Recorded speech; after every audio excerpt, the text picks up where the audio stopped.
Hello and welcome to the Northeast region. We will be focusing on the Northeast region this week. And just as a reminder, the Northeast region is the upper, right part of the United States.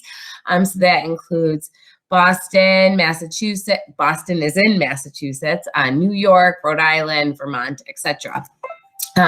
So this week we will be making baked beans, soft pretzels, and then the creamy New England clam chowder. For today's demo, I'm going to show you how to make the baked beans.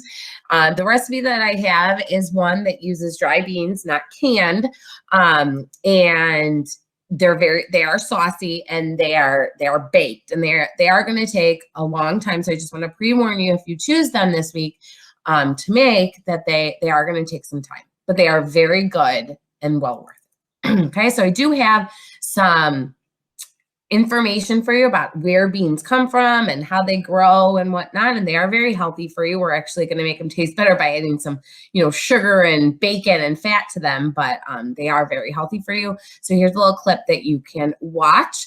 And a reminder, you are following along with the 3.2 document and responding to the questions. How do beans grow? A bean is the seed of the bean plant. Each bean has everything it needs inside it to grow a new plant. The bean has an outer coating that protects it, but there's a small hole in the coating, called a micropyle, to let water in so the seed can start growing. Inside the bean, there's a baby plant ready to grow. This is called the embryo. There's also a store of food called cotyledon, which the new plant will use to develop into an adult plant. The beans used to make baked beans are called haricot beans. They are part of the common bean family. Haricots don't grow on a giant beanstalk like in fairy tales. They grow close to the ground. The best quality beans for baked beans come from Michigan, in the United States of America. The farmer plants the beans in springtime, in the month of May, which is when the soil is nice and warm, because this is how the bean plants like it.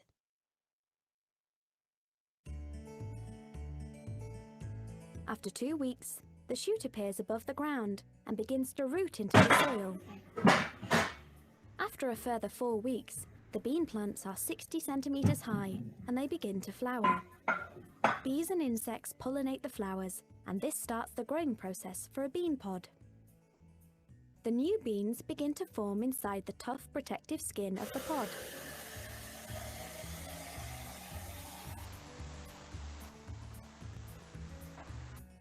"90 days later, the farmer checks that the bean crops are ready for harvest.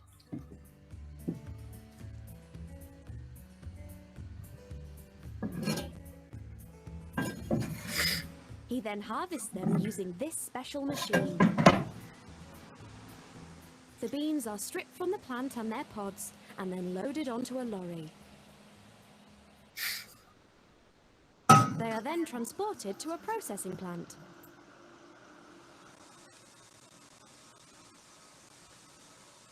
The beans are unloaded and filtered to remove any dried leaves or twigs.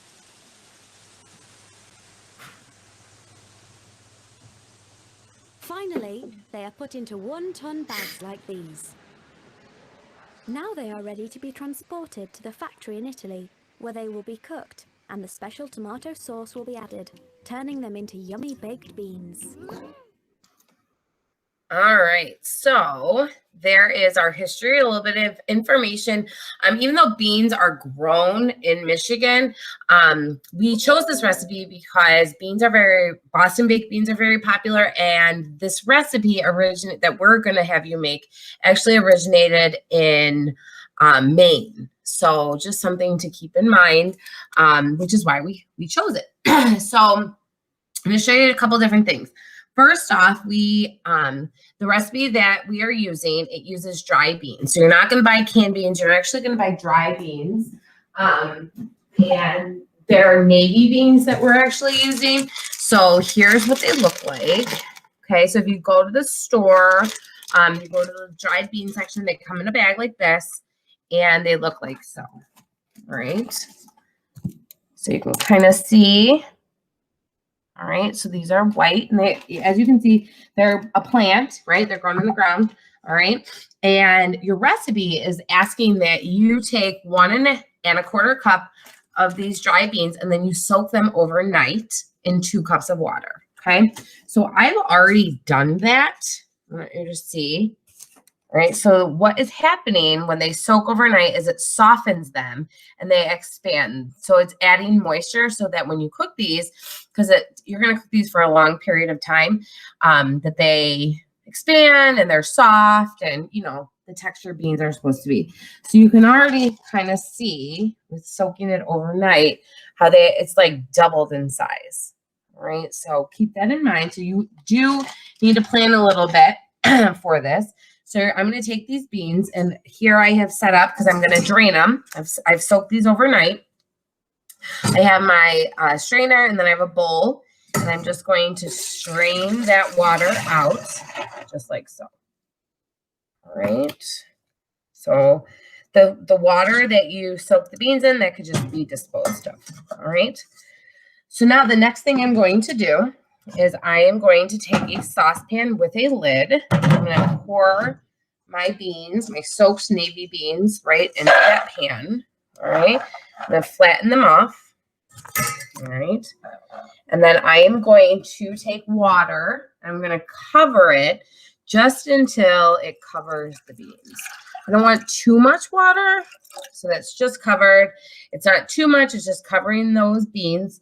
And now what I'm going to do is I'm going to turn on my heat, and I'm going to let these simmer with a lid on it for 30 minutes. All right. So what's going to happen is that moisture with the heat is going to force into the beans, making them expand more, softening them up, and then getting them ready to be actually baked. So they are cooked first on the range with water just to soften them. And then we're actually going to be adding all the flavoring when we bake them. All right. So I'm going to show you that as these bake, because you can still prep your pan. So they're baked beans, which means they're baked in the oven. I'm going to be using just a small baking dish. You can use any flat baking dish that you want. All right. So let me just move this over here. So to this, all right, I am going to add all of my flavorings. So the first flavoring item that I'm going to use is onion. And you just need 1/4 cup of chopped onion. Yellow onion is best because it's just a little bit sweeter. It's called Vidalia onion. So I'm going to put that there. All right. And then I'm going to add 2 tablespoons of brown sugar. All right. So I got that right there. I had this at room temperature, which is why it kind of clumped up. Totally fine, because I'm going to be adding other liquid things. It will cook. Okay. The next ingredient I'm going to add is 2 tablespoons of molasses. Molasses is a refined sugar.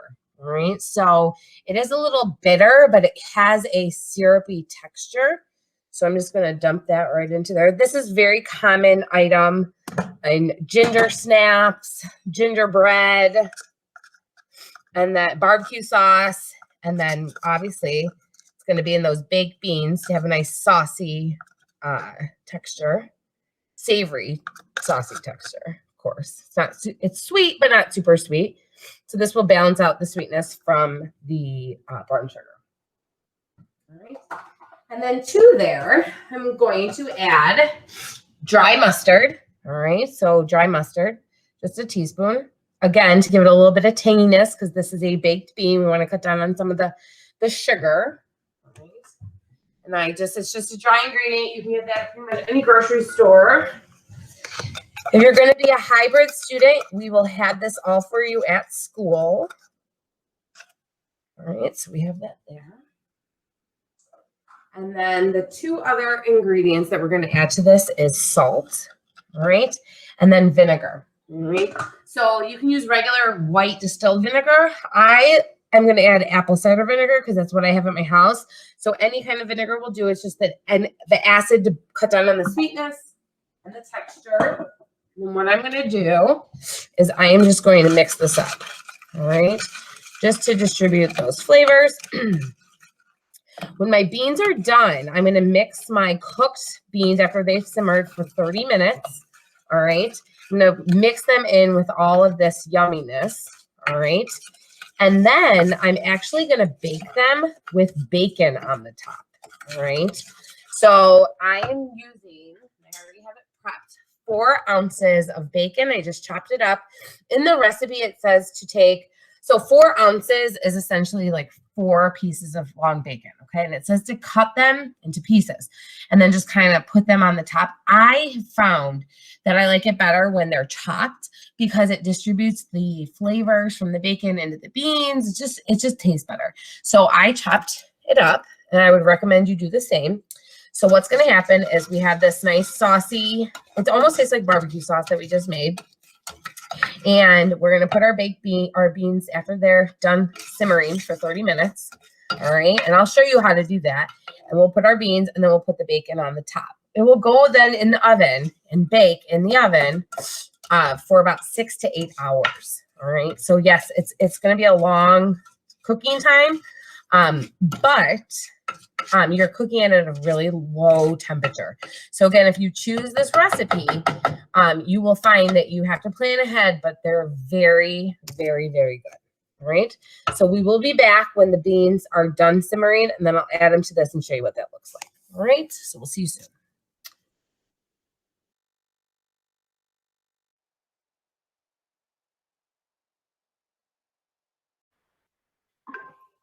Hello, and we are back to the baked beans, and I'm going to show you what they look like. They have been cooking for 30 minutes in the water. All right. And again, the purpose of baking them, of boiling them with the water is so that they add moisture to those beans. So when they bake for the long period of time, they're good to go.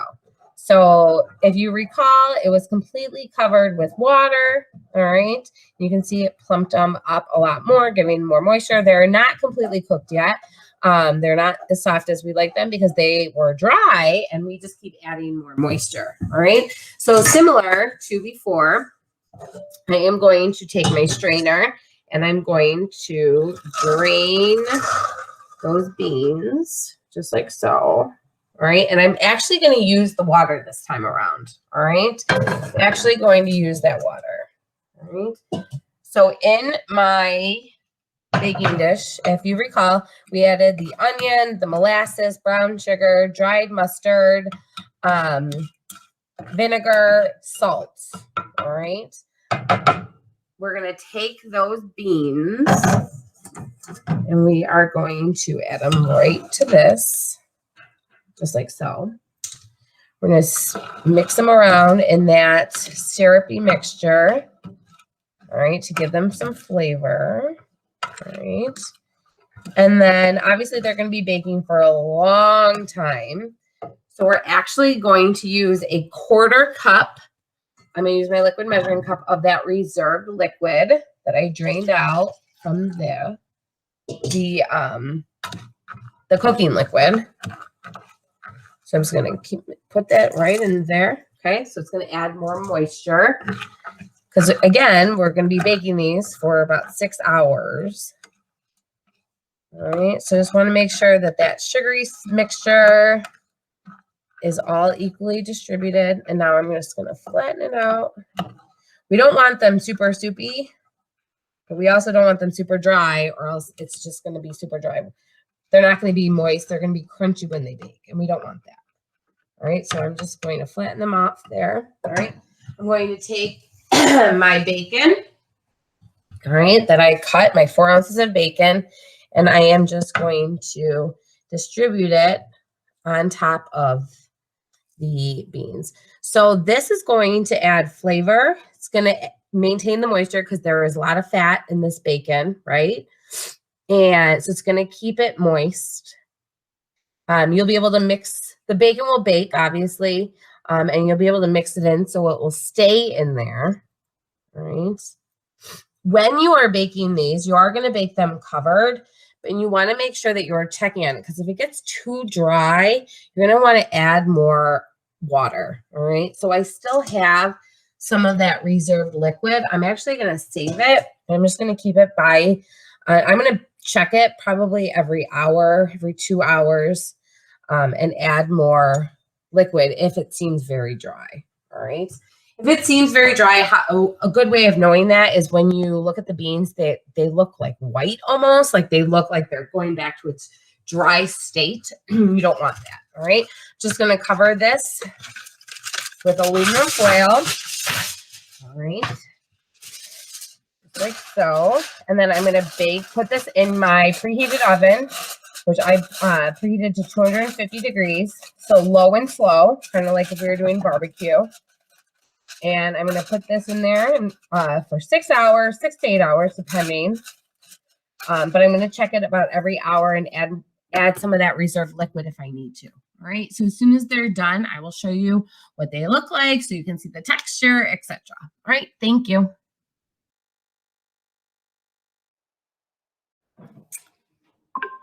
Hello, and we are back to the baked beans, and these baked beans have been in the oven for about 7.5 hours. All right, and they are pretty much done. They are. What I did was I kept checking on them every 2 hours or so and just kind of moving them around. I did add some extra liquid, but you can see that they definitely got darker. They were more the color of the baked beans that you're more familiar with. The bacon kind of mixed in, flavored it, smells really, really good. They are not crunchy. They're definitely soft. It's a little saucier, but as they sit and kind of cool, they will thicken up a little bit more. I did uncover them for the last about 45 minutes that they were in the oven, so keep that in mind and enjoy. Thank you.